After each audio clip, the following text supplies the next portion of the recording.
Pro Boxing fans here with Ben Shalom. Ben, it's fight week. Adam Azim fighting Reyes at Wembley. How are you, first of all? Everything all right? Very good. Obviously glad to be here with Adam. Headlining shows, past the headline shows now. He wants to move. He wants to be fighting for world titles next year. So we need to make sure that we build a profile deserving of such a talent. And it's his biggest test today. How do you create that path for him? Because I spoke to Johnny Nelson after the last fight and he said, listen, I think they're going to have to stop paying a lot of opposition, a lot of money to get him on that right path, because he's way ahead of what he should be right now. 6-7 fights in, he's way ahead of that right now.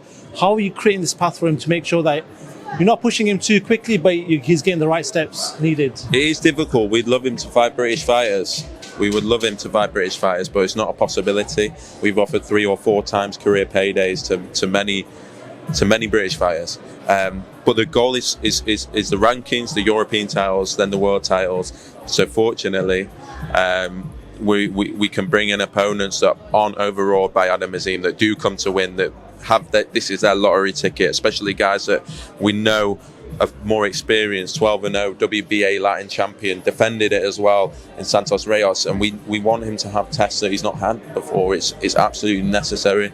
But yeah, it is difficult, it is expensive, of course it is. He was Young Fighter of the Year last year. He's only had 7 fights. We want to be Fighter of the Year this year. We want to be fighting for those titles. He will not accept not being discussed in the names of Gervonta Davises, the Ryan Garcias, the Devin Haney's. He needs his name to be up there. His talent is deserving of that, and it means it's going to be a massive year this year. He's talking about European title already for the summer. How feasible is that? It's feasible because his talent is that good, and luckily the rankings governing body, like the European guys, they know of his talent. We're already speaking to them. They know, they can see what's going on, but it means we have to find the right opponents in the meantime. We need to get him out before Ramadan. We're trying to at the moment. Obviously it's February the 11th. I think Ramadan comes in March the 22nd. So we want to get him out before then if we possibly can. And then we want him to fight again in June, and then we want to be looking at the European title. But that's testament to how good he is. You can only, he's going to want to move as quickly as possible, and the cream always rises to the top, and we believe he is going to get to the top. Of course, you've got a great card here. I do need to quickly move on because I know we've got to make this 5-6 minutes. Lawrence Okolie got the news. Obviously, he's fighting in Manchester with Jack Catterall and same card and Fraser Clark. It's been a long time coming, this one, hasn't it? It has. He's especially for him. He's been out the ring nearly 12 months, and he has to defend his world title against a very tricky David Lai, who beat Brandon Glanson when no one thought he would. So it's a tough fight to have been out the 12 months for, to defend his WBO world title with a new trainer in Sugar Hill that we all know so much about. I think it's an interesting move, and I'm be interested to see. I work closely with both Shane McGuigan, with Adam and Caroline and Chris Billam-Smith, and then Sugar Hill with Ben Whitaker as well. So know them both well. Different trainers, different approaches, but exciting, and there'll be a lot of pressure on Lawrence, especially after the past few months. A lot of interest in how he's going to perform. So yeah, he was going to be on the Taylor Catterall at Chief Support, and now he gets the headline, so it's special. There is this triangle of fighters at the top. Riakpo and Okolie is the fight that we want to be seeing. Chris Billam-Smith's there as well. So whilst Okolie is doing a thing, dusting off some cobwebs, are we going to be able to see that Riakpo, Chris Billam-Smith fight in the meantime? I think so. We're waiting on this Opataya thing. He's supposed to be fighting Masternak. Whether he can be fit or not, we don't know. But if he's not fit, then it's going to open up, and Richard and Chris are either going to fight for a vacant IBF world title, or Richard's going to fight Masternak for a world title. I think Richard against Chris makes sense. I think the rematch makes sense. I think it's a massive fight for British cruiserweight boxing in the meantime. I think we will see that. But in regards to those three, they both want to fight for world titles. And I know the Lawrence and Richard fight is the one that everyone wants to talk about. I still believe it will happen this year. I know they both want to fight a heavyweight, but they both see that they've got 2 or 3 more major fights at cruiserweight division. Richard wants to win a world title. Lawrence wants to unify. And then I think it will all happen this year. Nice. That's an interesting mix. You've got obviously a cruiserweight on this one as well. Without Riley, we'll hopefully be catching them boys up one day. Let's talk about a signing you've made in the last day or two. Big Martin Bakole. Talk to me about this one. Yeah, I've been speaking to Billy Nelson for 6 months about Martin. What a character! I love Billy, man. He's so funny. He's so funny. But he would call me every single day. You know how he talks about Martin, and I respect it. And that's not the only reason we signed him. No, Martin Bakole is a special talent. He's now top of the tree in the WBA rankings.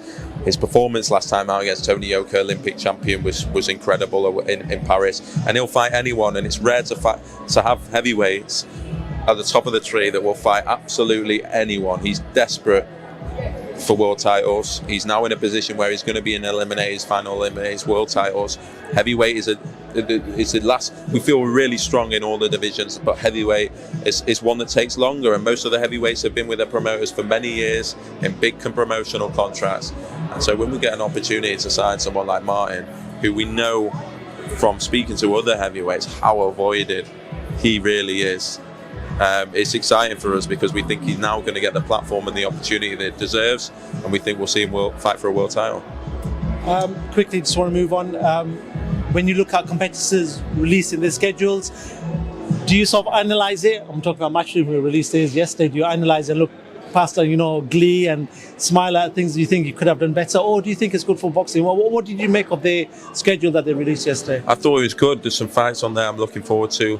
Looking forward to seeing AJ back in the ring. Looking forward to the Cordina world title that I think was his anyway, and Taylor Serrano, of course. So as a boxing fan, that's all I can comment on. There's certain fights there that I'm looking forward to, and I know as a promoter, all you want is there's many people to watch your fights as possible. You're not pricing it. People ask me about Sky pricing or DAZN pricing. It's not really my job.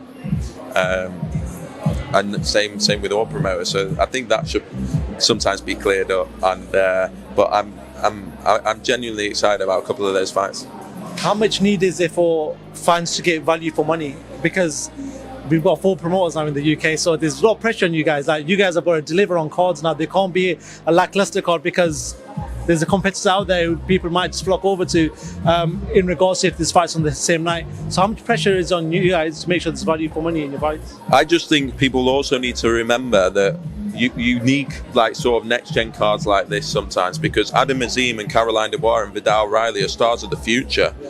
And so if we demand that it's only going to be the 50-50 fights, the English titles, the British titles, which we tried to balance out, or the world titles, which we tried to balance out on this show, then it does start to get dangerous, because you do still need to create superstars, and there's got to be that balance. Yes, you've got to create as much value as possible. We try and do that. We try and do as much as we can do off pay-per-view, and we've done, I think, 2 pay-per-views since we started, and yeah, it is difficult because there are so many promoters, but that's a perfect position to be in, because the fighters are the ones that matter. It's never been a better time to be a fighter. The opportunities are endless. The sport is popular as much as what people say. All the broadcasters are spending on it for a reason, because it's popular. It does great numbers. It's the best sport in the world. So why are we complaining? Because there's always complaints around. So we want just 1 or 2 promoters like the old days, and you just see nothing. It's forcing promoters actually to work together. We're going through a bit of a settling down period now after so many changes with broadcasters and this and that. It's a good thing that there's competition, and it's a great thing for fighters, and long may broadcasters be interested in boxing. I tell you where there is complaints of rematch clauses. We're seeing rematch clauses affect fights. Now I'm talking about Ryan Garcia, Javante St. Davis. There's 2 fights there. Rematch clause says that even if Ryan Garcia wins, it's going to be on Tank's platform of Showtime. This is the argument that's happening, stumbling block. Even with you guys, Liam Smith beat Chris Eubank Jr. in a fight that people might not want to see again, but a rematch clause is there. Potentially we're going to have to see it again. Rematch clauses, as a promoter, talk to me about them. I know you want to protect your own fighter, but as fans and people outside the sport, they are proven to be a bit detrimental to it as well. Yeah, but in fairness, for the Javante fight, I think that's where you're right. Rematch clauses get in the way, and it's difficult. But there are times where Chris Eubank Jr. he can earn serious money before he fought Liam Smith. He's got big fights that he can go in there, and he's going to take on the toughest test without a title. And I'm just defending that situation, even though it wasn't me. I'm not defending it in terms of it needs to happen, but I'm saying if you're Eubank Jr. and you know how good Liam Smith is, and you're going to take a risk like he's done and give up everything and then lose, sometimes it's helpful to get a fight over the line, because I was desperate to get that fight for Liam Smith to prove how good he was, to give him that moment, to give him that box office opportunity. And so sometimes the rematch clause is the only way to get it done, and I'm sure Jermaine Franklin has signed a rematch clause for Anthony Joshua and things like that, but Jermaine Franklin won't be complaining because that was how he got the fight done. So I agree, for me, where in a Gervonta situation, Ryan Garcia situation, I agree it shouldn't happen and it gets in the way. And when it's a world title mandatory, it shouldn't happen, which it doesn't. So that's where you get around it. But yeah, look, it depends. As I say, rematch clause can sometimes be helpful to get a fight done.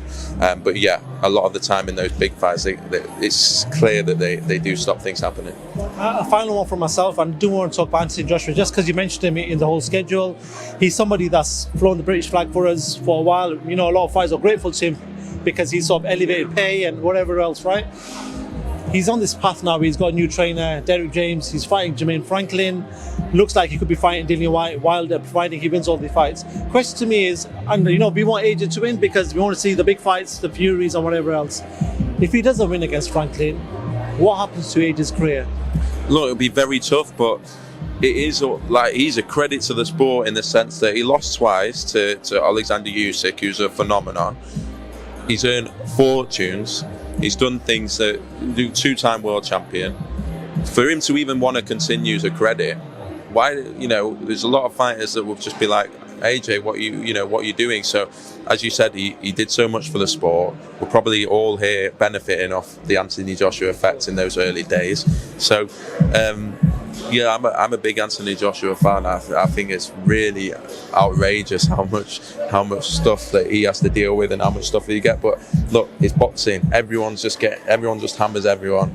It's not a nice place sometimes, but I think AJ should be respected. Of course, it's going to be difficult if he loses to Jermaine Franklin. He should absolutely wipe the floor with Jermaine Franklin, and I'm sure he'll be expecting to.